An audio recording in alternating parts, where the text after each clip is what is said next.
আলাইকুম ভিউয়ার্স, সবাই কেমন আছেন? আশা করি ভালো আছেন। তো আমি আমার ছাদ বাগানে চলে আসলাম। সবাই আমার ইউটিউব চ্যানেলটাকে সাবস্ক্রাইব করে দিবেন, লাইক কমেন্ট শেয়ার করে পাশে থাকবেন। সবাই ভালো থাকবেন। আজকে তো অনেক হারভেস্টিং হবে। এই যে সুন্দর সুন্দর পুঁই শাক হারভেস্টিং হবে। এই যে অনেক সুন্দর সুন্দর পুঁই শাক, বড় বড় পাতার। তারপরে হারভেস্ট করব, এই যে ধুন্দুল হারভেস্ট করব।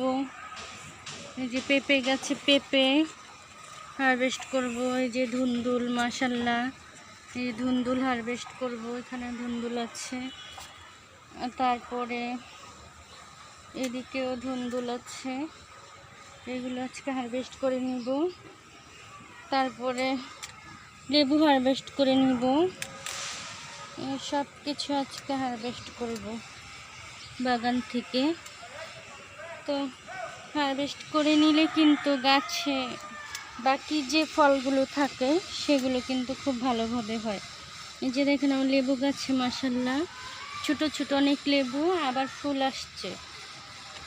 তো আমি যদি এখন বড় লেবুগুলো হারভেস্ট করে নিই, ছোটোগুলো কিন্তু খুব ভালোভাবে বড় হয়ে যাবে।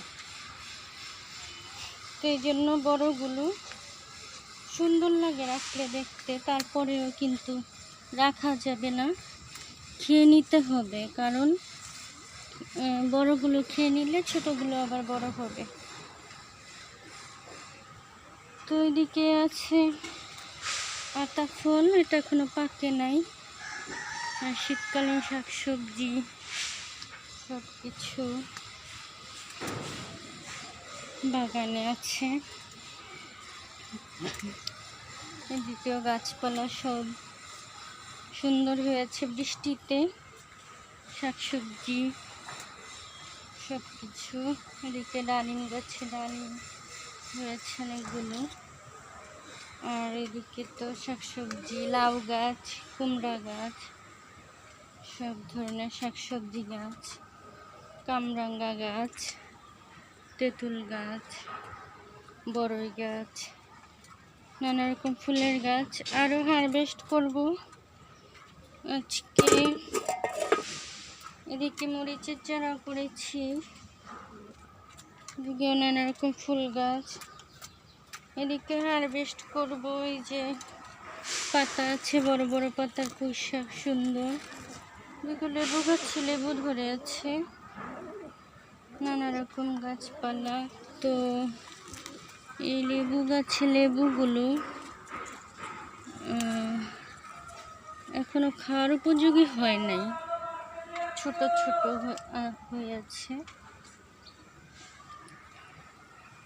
এদিকে আরো ধুন্দুল ধরেছে ভিতরে মাশাল্লাহ।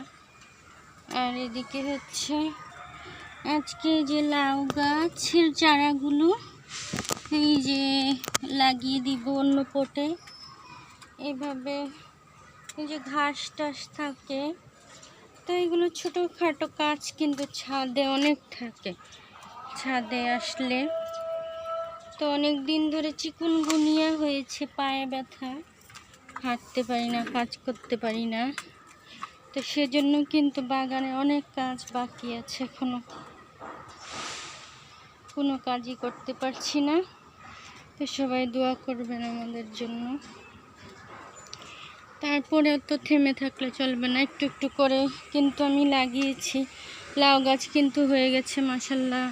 তারপর কুমড়ো গাছ হয়েছে, তারপরে হয়েছে চিচিঙ্গা গাছ, কচু শাক, কচুরলতি, পুঁই শাক, তারপরে ধুন্দুল সবজি, পেঁপে, পেয়ারা গাছে পেয়ারা ফুল এসেছে। তো লাগিয়ে দিয়েছি কিন্তু বরবটি মাশাল্লাহ, এই যে বরবটি কিন্তু ধরে গেছে। তারপরে শসা গাছ লাগিয়ে দিয়েছিলাম, তো বৃষ্টির জন্য মরে গেছিলো, একটা গাছ আছে শুধু। তো গাছের গোড়ায় কিন্তু আমি ভাত দিয়ে দিয়েছি, ভাত বা ভাতের মাড় এগুলো দিলে গাছের অনেক শক্তি হয়। আর এদিকে আমার লাউ গাছ, এগুলোতে কিচেন কম্পোস্ট দিয়ে দিয়েছি। এদিকে আছে কিন্তু আমার বরবটি গাছ,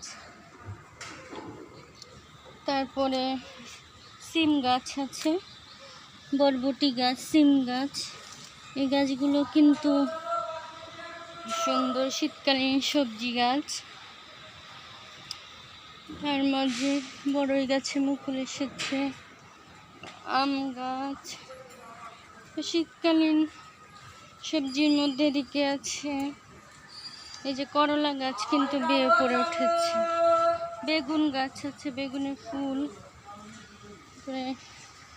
12 মাসি আমড়া গাছ, করমচা গাছ, তো পেঁপে গাছ, এদিকে পেয়ারা, লাল পেয়ারা গাছ, এটা এইদিকে কিন্তু চিচিঙ্গা গাছ হয়েছে, আতা ফল ধরেছে সুন্দর। আর এদিকে তো আমার সফেদা গাছে মাশাআল্লাহ সফেদা ধরেছে পুরাটা গাছে। গাছটা একটু পরিষ্কার করে দিতে হবে ময়লাগুলো। এটা চায়না টগর।